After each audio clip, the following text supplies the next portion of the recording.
WWDC 2016 is almost here. So hey everyone, welcome to the Zone of Tech. I'm Daniel, and yeah, WWDC, in case you don't know, stands for the Worldwide Developer Conference, and it's basically the place where Apple announces some new software and occasionally some new hardware as well. And this year in 2016, we're actually expecting to see quite a lot of announcements, and yeah, this video basically sums everything up. So here's everything we're expecting to see at the 2016 WWDC.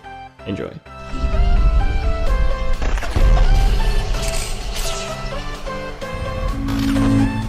Okay, so first off, when's the 2016 WWDC going to take place? Well, you can simply ask Siri. Hey Siri, when's the 2016 WWDC? I'm so excited. You can find out all about WWDC on Apple's website. Let's try that again. Hey Siri, WWDC 2016. When is it? I'm so excited about WWDC. God damn it. You can find out all about... When's WWDC? Oh, I'm good at this Finally. one. The Worldwide Developers Conference, WWDC, will be held June 13th through June 17th in San Francisco. So Siri has spoken. The 2016 WWDC will be held in San Francisco between June the 13th and June the 17th, but this day, June the 13th, this is when Apple will announce, well, all of the announcements. So this is when the Apple event is going to happen, June the 13th.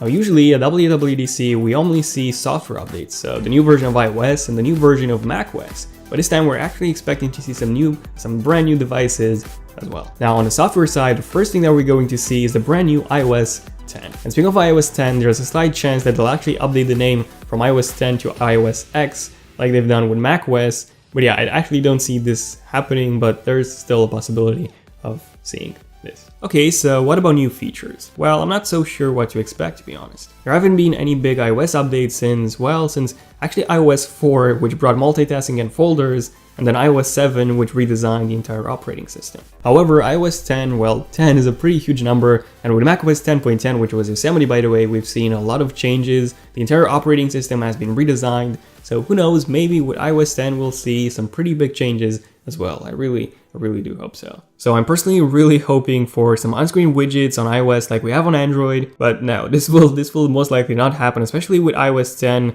especially since with iOS 9 we did get support for third-party widgets in the notification center. So yeah, Apple believes that that's where all the widgets should be, the notification center. So even though iOS 10 definitely needs some big changes, well, I don't think we'll get any big changes, to be honest. Pre-touch will probably get an improvement, hopefully to allow you to use it in the control center and go directly to, for example, the Wi-Fi settings by simply holding the Wi-Fi icon. Besides this, we also expect to see some pretty big Siri updates, maybe some lock screen updates to make it even smarter because, well, the lock screen hasn't been updated for ages. But let me know in the comments, what do you want to see in the next version of iOS? iOS 10, top 5 features, what would you want to see in iOS 10?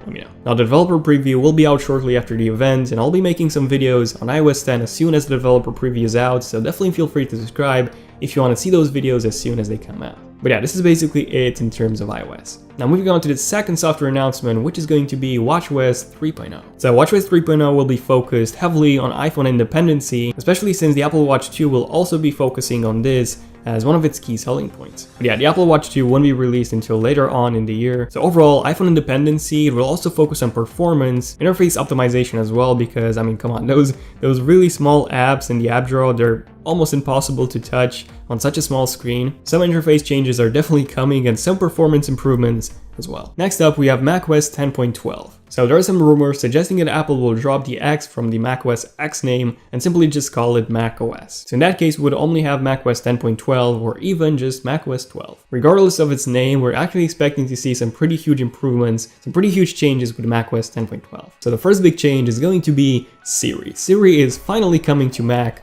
Finally, after 5 years, it's coming. So there have been quite a lot of leaked screenshots from macOS 10.12 showing how Siri would work on a Mac. So you would get both the dedicated Siri app and also a dedicated icon in the taskbar. And Siri Always On will also work, so you could just say, hey Siri, and that's another way to initiate Siri on a Mac. Now there are two things that you should probably know when it comes to Siri on a Mac. The first one is that Siri is actually still in beta, so it's not a finalized product, it's still in beta. And then the second one is that, well, they're really late to the party. Apple was the first company to integrate a voice assistant into an operating system when they introduced Siri on the iPhone 4S back in 2011.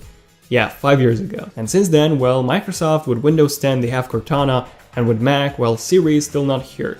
And most likely the version that we're going to see on Mac is still going to be the exact same version that we have on the iPhones. So no changes, no improvements, no major changes at all. I mean, honestly, they could have done this with just 3 days of coding. So hopefully the version that's on a macOS will be significantly better than the one that's on iOS. Hopefully the long wait will be worth it. Now the second big improvement that's most likely coming to macOS, this is definitely my favorite one, it's Metal. And in case you don't know what Metal is, it's an API, and long story short, you have the GPU and then you have the operating system, and you obviously need some sort of bridge, some sort of link between the two, and that link, that's an API. So graphical bridges or APIs would be OpenGL or the new Vulkan API or DirectX 12, DirectX 11. Those are graphical APIs that simply try and use the GPU more efficiently and achieve better performance when it comes to dealing with 3D graphics. That's what a graphical API does. And Metal is also a graphical API. So on Windows, you might be familiar with DirectX, but on Mac, we don't have DirectX, we have OpenGL.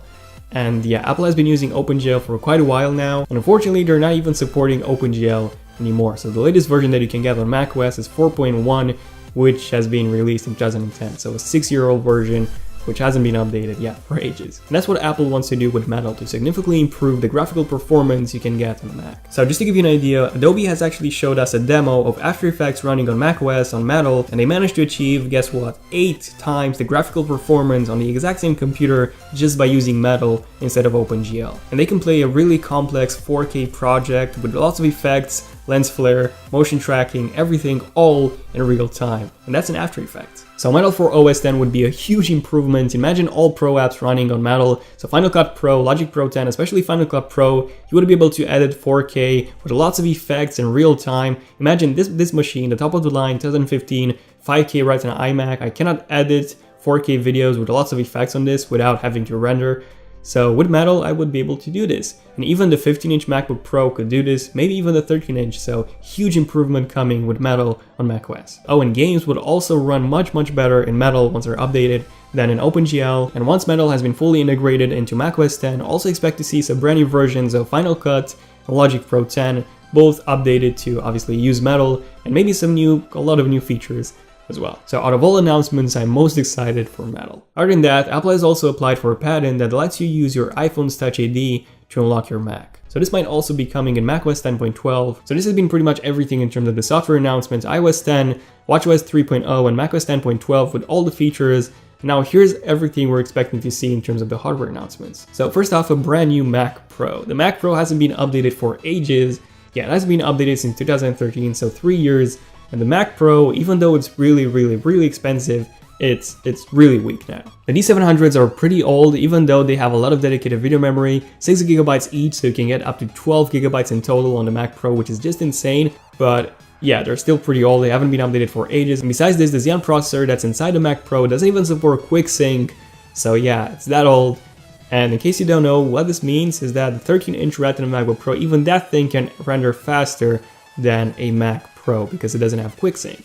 The Mac Pro doesn't have QuickSync, and even this one has. All new Macs have QuickSync except the Mac Pro. So the new Broadwell Xeon chips are most likely coming to the new Mac Pro, so huge performance boost is most likely coming to the Mac Pro, finally. Now moving on to the most interesting hardware update, the MacBook Pro. So there have been quite a lot of rumors suggesting that Apple has been working on a thinner MacBook, and that they will be releasing this thinner MacBook at WWDC. And I was expecting this to be a new MacBook Air, but since they kind of updated the MacBook Airs by just updating the baseline RAM in a 13-inch model from 4 GB to 8 GB, well, this is not the MacBook Air. So it's most likely the MacBook Pro or a larger version of the 12-inch MacBook. So in this case, the new MacBook Pros will have a brand new design than the current generation MacBook Pros, a much thinner design similar again to the 12-inch MacBook. We're finally going to get Skylake processors because, in case you don't know, the 15-inch Retina MacBook Pro hasn't been updated CPU-wise since 2013. It still uses a Haswell-based CPU, so yeah, that thing is old. Even though Apple says it's new, it's old. Now in terms of the GPU, AMD is planning to release the brand new AMD Polaris architecture, which is based on a 14nm process, and the performance gain from that thing is just going to be huge. According to AMD, you would get twice the performance per watt, so an unbelievable gain, and also support for DisplayPort 1.3, and finally Thunderbolt 3 might also make an appearance as well. I have so many things to talk about when it comes to the brand new MacBook Pros, especially when it comes to the AMD Polaris architecture and the new Skylake processors, so if you want me to make a separate video discussing everything about the new MacBook Pros in detail, detail, let me know in the comment section down below or by hitting the like button a billion times. No, not really, just let me know in the comments, seriously. Okay, what else? Well, the Mac Mini hasn't been updated for ages, since 2014 actually, so 2 years. And we might just see an update for the Mac Mini as well, with Skylake CPUs, with Skylake processors. Other than that, don't expect any big updates on the Mac Mini except for new processors. Okay, what about the Apple Watch 2 and the iPhone 7? Well, the iPhone 7 is coming out in September and the Apple Watch 2 is coming out later on the year. And I actually did a couple of videos on the Apple Watch 2 and the iPhone 7. And yeah, don't expect to see any new Apple Watch updates, hardware updates, or iPhone updates. Feel free to subscribe if you want to see more videos like this one, more WWDC related videos. And yeah, once WWDC has finished, I will cover all the announcements on my channel, so feel free to subscribe for those as well. Also feel free to give this video a huge like if you have enjoyed it. And also, don't forget to turn on notifications on my channel on both desktop and mobile so that you're notified as soon as I upload a brand new epic video. Other than that, this has been pretty much it, so thank you for watching this video. I'm Daniel, and I'll see you guys in my next one. Zenostach, signing out. Cheers.